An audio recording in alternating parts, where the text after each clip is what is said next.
Boa tarde, muito obrigado aqui por nos atender. Obrigada, boa tarde. Para mim é uma satisfação estar aqui com essa vista maravilhosa de Florianópolis, né? Privilégio trabalhar aqui. Obrigada pelo espaço. Estamos aí à disposição. Como é que chegou para a senhora essa informação de que esses gastos exorbitantes estavam sendo promovidos pelo Ministério da Integração sem licitação?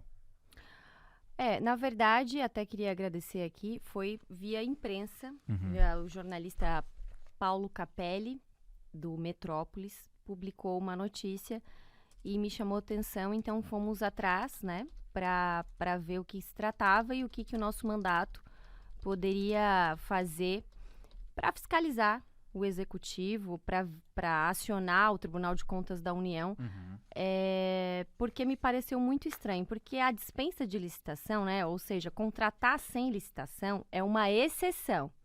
E me parece que esse ministro do Lula, o Valdez Góes, que já teve envolvidos em outras investigações lá no estado dele, ele transformou no Ministério de Desenvolvimento Regional e Integração, ele transformou a exceção em regra. Porque tudo que ele já contratou até agora, 97% de tudo que já foi contratado via Ministério, foi sem licitação. Ou seja, ele está fazendo da exceção a regra.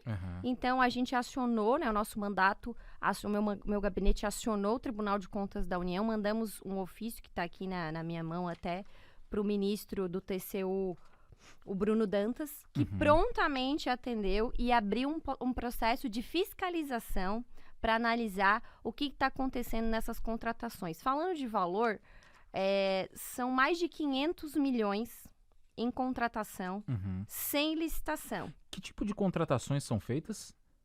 As mais variadas. São vários contratos, não é só um contrato aqui que a gente está falando, sim. né? Então, a gente está usando... Qual foi o comparativo que a gente usou até para enviar esse ofício ao Tribunal de Contas da União? Que se você comparar com os últimos 4 anos do governo Bolsonaro, por exemplo, deixa eu ver aqui, em 2020, Ano da pandemia. isso, que tinha algo extraordinário acontecendo. Geralmente Sim. também quando é contratação sem licitação, é urgência, emergência, né? Ou outros fatores. Mas o que acontece? Em 2020, apenas 5% dos gastos foram sem licitação, certo? 2021, 1,6% em 2022, 5% em 2021, desculpa, e 4% em 2020. E agora, no primeiro semestre do primeiro ano do governo Lula, 97% de tudo que foi contratado no Ministério de Desenvolvimento Regional e Integração foi sem licitação. É esse fato que chama a atenção, a transformar a exceção numa regra. Mas claro que não irei me precipitar aqui em fazer julgamentos ansiosos, certo? Sim. Diferente daquilo que fizeram muito no governo Bolsonaro, acusando, apesar de que eu tenho muita desconfiança, sim, das pessoas que foram escolhidas para integrar os ministérios do Lula. Por exemplo, o Valdez Góes já foi investigado, foi condenado pelo STJ e depois o STF disse que o STJ não poderia ter dado aquela sentença enfim. Então, eu tenho a minha desconfiança, né? Tenho as minhas preferências políticas e um dos deveres do parlamentar é fiscalizar o executivo e apresentar propostas de fiscalizações. Eu imagino que muitas pessoas devem se questionar nesse momento, quer dizer, que se num ministério, um único ministério, você tem uma investigação para apurar gastos sem licitação, o que está acontecendo nos outros? Pois é. Isso está no radar da Câmara Federal? Acho que principalmente da oposição? Sim, vários parlamentares. Por exemplo, sobre esse fato aqui, eu acionei o TCU e o deputado Sanderson, do Rio Grande do Sul, que é um grande parceiro, do PL também, um deputado já de segundo mandato, que tem muita experiência, que eu me aconselho muito também lá na Câmara dos Deputados com ele. Ele acionou a PGR, né? Fez um ofício à PGR, e nós também estamos pensando em fazer uma proposta de fiscalização no âmbito da comissão de fiscalização, que é presidida pela deputada Bia Kicis. Então, são muitas coisas que acontecem todos os dias, sabe? Sim. É bastante trabalho a ser feito. essa parte de fiscalização tem demandado muito da gente. O cidadão brasileiro espera isso também, que a gente faça isso. Só que é um assunto atrás do outro. Por exemplo, a questão... Hoje eu postei um negócio ali dos gastos do Lula no exterior. Das viagens, a própria compra de sofás aí de 60 mil reais, poltrona de 30 mil reais. O pai dos pobres, ele tem gostado de comprar, de se hospedar em locais luxuosos e de comprar coisas caras. Ah, Júlia, mas qual o problema disso? Não, o problema disso, primeiro, que é com o dinheiro público, né? Sim, então, sim. é passível de fiscalização. E o segundo é que ele prega uma coisa, mas vive outra. Ele prega, por exemplo, tem uma fala do presidente Lula que ele fala que a pessoa, tem uma televisão, já tá bom, né? Ele critica muito a classe média.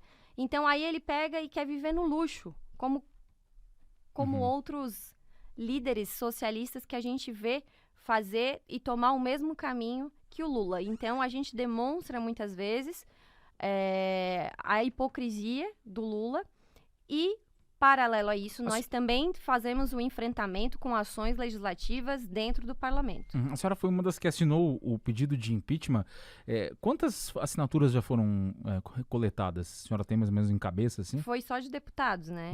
Eu não lembro, é que eu assinei 2 pedidos, um bem no começo, os 2 foram encabeçados pelo deputado Sanderson, né? Recolheu as assinaturas dos parlamentares, a gente deu prontamente a gente deu apoio, mas eu não lembro no último quanto que teve, mas eu acho que teve até deputado da base governista assinando, que é de partido que tem ministério, né? Sim, sim. Assinando. Então, eu acho que teve por volta de uns 40 parlamentares que assinaram esse último pedido. De 500 deputados é uma quantia pequena, digamos assim, de deputados, né? É pequena, mas o governo está só começando, né? Sim. Deixa eu perguntar para a senhora... E já tem alguns pedidos de impeachment. Nesse mesmo período, o Bolsonaro tinha menos pedidos de impeachment, por exemplo. Sim, claro.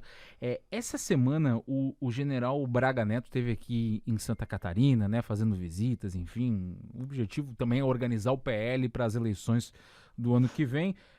E aí, evidentemente, que uma das minhas perguntas é quais são os seus planos para a eleição do ano que vem? Se a senhora pretende colocar o nome à disposição? O que a senhora está pensando? O Braga Neto esteve aqui ontem, nós estivemos reunidos com ele na sede do PL aqui em Florianópolis, junto com o governador Jorginho Melo e alguns deputados federais e estaduais. Bom, o meu plano é fazer crescer o partido, né? Fazer mais vereadores, mais prefeitos em Santa Catarina. Espero que no Brasil todo, mas aqui em Santa Catarina que nós temos um partido bem organizado, né? Tendo o governador, sendo a maior bancada de deputado federal, a maior bancada de deputado estadual. Então, nós temos essa missão de refletir isso agora nas eleições municipais, porque nós somos um partido, vamos dizer, o maior partido com federal e estadual, mas a gente não é o maior partido nas municipais, né? Em executivas, em prefeitos e vereadores. Então, a gente tem chance de crescer isso agora. Estou trabalhando para isso, me envolvendo onde posso, né? Nas executivas, quando alguém vem me pedir, quero ser candidato, eu identifico a liderança. A gente começa, então, uma parceria, abrir portas para aquela pessoa, porque eu também recebi muita ajuda, né? Muitas pessoas me ajudaram a abrir portas. Então, acho que é meu dever também fazer isso, servir a quem quer se tornar um vereador ou um possível prefeito. O meu plano hoje é esse. Claro que eu sou presidente do PL em Criciúma, fui candidata a prefeita em 2020, antes do Bolsonaro entrar no PL, né? Eu já tinha ido para o PL por uma sugestão e orientação do meu amigo Eduardo Bolsonaro, que tinha um envolvimento ali com o Jorginho Melo e eu da mesma forma. Então, meu nome está sempre à disposição. Eu não costumo fugir de eleições, eu gosto de disputar uma eleição. Acho que talvez não seja o meu momento de ser candidata a prefeita, mas se for da vontade, assim, vamos dizer, a gente conversar... não partidário, conversar com as bases, sabe? Hoje eu tenho conversado e a resposta é que eu não devo ser. Deve continuar se dedicando a um mandato em Brasília. Isso. Porque se a gente tivesse, por exemplo, o Bolsonaro presidente, o cenário seria diferente. Sim, sim. Né? Para eu ir candidata a prefeita. Mas também não descarto. Eu não descarto. Estou conversando bastante com os deputados do PL e principalmente da minha região, o deputado Daniel Freitas, né? E o deputado estadual Gessé. E a gente tem conversado para pensar num melhor projeto, né? Para Criciúma e para outros municípios também. Aqui em Florianópolis, São José, certo? Imbituba, Tubarão, diversos municípios aí que a gente fez bastante voto. Os deputados do PL em si tenho falado. Então é hora de a gente se unir para conseguir emplacar as nossas lideranças nos municípios. Tá certo, então. Deputada, muito obrigado. Na verdade, eu imagino que agora eu tenho que fazer o caminho contrário. Eu quero ir a Brasília para entrevistar a senhora em loco lá no seu local de trabalho. Mas por hora eu quero agradecer aqui a gentileza da senhora ter vindo aqui no nosso estúdio. Tu vai às vezes para lá, não? Eu pretendo ir para fazer o jogo do poder de lá e entrevistar os nossos deputados federais lá diretamente em Brasília com os nossos senadores. E estamos aqui sempre à disposição. Quando tiver pautas importantes, chega no jogo do poder. Hoje nós temos vamos dar continuidade ao julgamento, né? Da inelegibilidade do... Acho que vai ser daqui a pouco ainda, né? Bolsonaro. Semana passada eu acompanhei lá em Brasília. Essa semana nós estamos aqui na base porque decidiram que não teria sessão lá na Câmara dos Deputados por conta dos festejos de São João no Nordeste. Então, já é uma prática na Câmara dos Deputados, né? Então, eles liberaram para os deputados ficar na base, enfim. E hoje continua aí o julgamento, eu espero, né? Tenho feito muita oração para que Deus ilumine a nossa nação, porque não é justo que um presidente fique inelegível, ou seja, fora do processo eleitoral, ou seja, você não vai mais poder escolher votar no Bolsonaro por conta de algo que ele falou, e isso é muito grave. A nossa democracia tem corrido vários riscos. Penso que a nossa liberdade de expressão no país já não é plena, e querer tirar um cara tão popular como o Bolsonaro da jogada, acho que é uma baita injustiça, vai revoltar o povo brasileiro ainda mais de tanta injustiça que já tem acontecido, e talvez deu ruim, porque acho que vão tornar o Bolsonaro ainda mais forte, mesmo sem mandato. Tá certo. Muito obrigado por ter vindo aqui ao nosso programa, estamos aí sempre à disposição. Obrigada, eu também. Obrigado.